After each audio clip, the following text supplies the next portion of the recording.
بسم اللہ الرحمن الرحیم۔ معزز سامعین، حضرت عائشہ صدیقہ رضی اللہ تعالی عنہ سے روایت ہے، کان یدعو فی الصلاۃ اللہم انی اعوذ بک من عذاب القبر واعوذ بک من فتنۃ المسیح الدجال، رواه البخاری، حدیث نمبر 832، حدیث نمبر 833۔ حضرت عائشہ صدیقہ رضی اللہ تعالیٰ عنہ کہتی کہ رسول اللہ صلی اللہ علیہ وسلم نماز میں جو بڑی اہم دعائیں مانگا کرتے تھے، اس میں یہ دعا تھی کہ اللہ عذاب قبر سے مجھ کو بچا اور دجال کے فتنے سے مجھے بچا۔ دجال کا فتنہ اتنا اہم، اتنا بھیانک، اتنا خطرناک ہوگا کہ آپ علیہ الصلوۃ والسلام نماز میں اس سے بچنے کے لیے اللہ تعالیٰ سے دعا کرتے تھے۔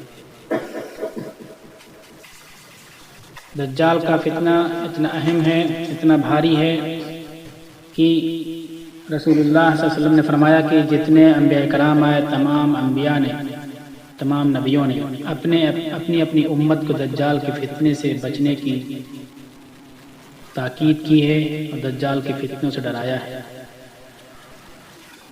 مسلم شریف حدیث نمبر 7373 میں روایت، طویل روایت ہے دجال کے سلسلے میں۔ اس میں آپ صلی اللہ علیہ وسلم نے فرمایا کہ دجال کے فتنے سے بچنے کی کیا صورت ہوگی، اس میں ایک طریقہ بتایا، فمن ادرکہ منکم فلیقرأ علیہ فواتح سورۃ الکہف، تم میں جو کوئی دجال کو پائے تو اس پر سورہ کہف کی شروع کی آیتیں تلاوت کرے۔ دوسری روایت میں سورہ کہف کے آخر کے آیتوں کی تلاوت کی ہدایت کی گئی ہے۔ بعض روایتوں میں جو جمعہ کے دن سورہ کہف پڑھ لے، ہفتہ بھر دجال کے فتنے سے محفوظ رہے گا۔ تو ہم اور آپ دجال کے فتنے سے بچنے کے لیے صبح شام سورہ کہف کی شروع کی 10 آیتیں اور آخر کی 10 آیتیں پڑھیں اور بچوں کو بھی یاد کرائیں۔ جو موجودہ حالات چل رہے ہیں کورونا وائرس کے نام سے یا کسی اور نام سے، کسی نہ کسی اینگل سے، کسی نہ کسی زاویے سے یہ دجال اور دجالی فتنوں کا حصہ ہیں، اور ان میں دجالی فتنوں کی آمیزش ہے یا براہ راست دجالی فتنہ کا ایک حصہ ہے۔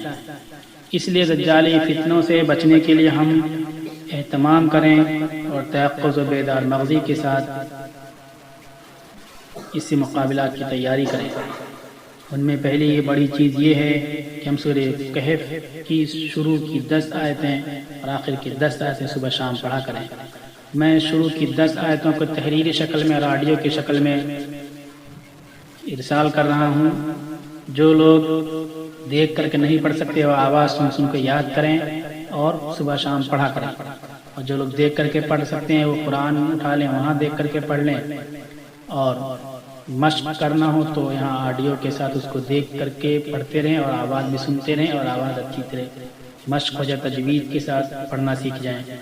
اس لیے میں اپنے چینل پہ سورہ کہف کی 10 آیتیں آڈیو کے ساتھ ارسال کر رہا ہوں۔ بچے یاد کریں، گھر میں ہر فرد یاد کریں، دوسروں کو یاد کریں، صبح شام سورہ کہف کی 10 آیتیں پڑھنے کا اہتمام کریں۔ سورہ کہف کی آخری کی 10 آیتیں، شروع کی 10 آیتیں اور آخری کی 10 آیتیں۔ اس آڈیو میں ہم صرف شروع کی 10 آیتیں بھیج رہے ہیں۔ والسلام علیکم ورحمۃ اللہ وبرکاتہ۔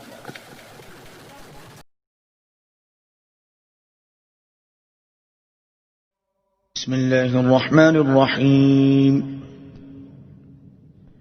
الحمد لله الذي أنزل على عبده الكتاب ولم يجعل له عوجا قيما لينذر بأسا شديدا من لدنه ويبشر المؤمنين الذين يعملون الصالحات أن لهم أجرا حسنا ماكثين فيه أبدا وينذر الذين قالوا اتخذ الله ولدا ما لهم به من علم ولا لآبائهم كبرت كلمة تخرج من أفواههم إن يقولون إلا كذبا فلعلك باخع نفسك على آثارهم إن لم يؤمنوا بهذا الحديث أسفا إنا جعلنا ما على الأرض زينة لها لنبلوهم أيهم أحسن عملا وإنا لجاعلون ما عليها صعيدا جرزا